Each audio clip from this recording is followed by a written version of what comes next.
Okay. Ang topic na po nato karon kay unsaon paghuman og istorya. Napay uban may kay muda og sugod og istorya, may kay muda og istorya, lami kay muda og istorya, pero di na ka ba mohuman sa istorya. Niadto siya sa silingan kay mangutana kung naabot na ba iyahang Shopee.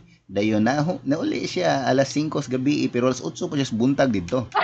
Mo na mga tawo nga maglisod og human og istorya. Dili man na kay di nang basta wa siya kabaon sa topic. Tanan nga manunaan niya, iyang may istoryahan. Apil pang sa iyang lulo, sa iyang lula, apil pang tanan tibok kalibutan. So unsaan niyo paghuman sa istorya?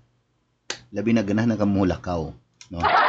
So like ikaw ang istoryahan din, ganin mo ka istorya karon dili ka putol siyang istorya. So this time ikaw may muhuman sa istorya.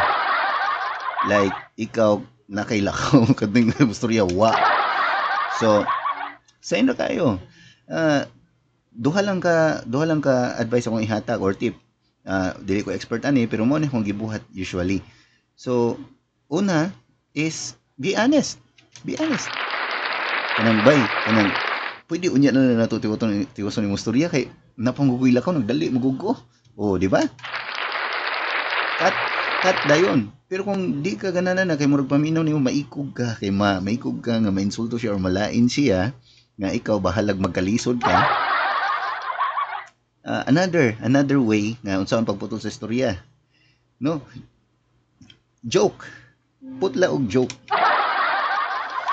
Bisag unsa nga joke nimo mununaan.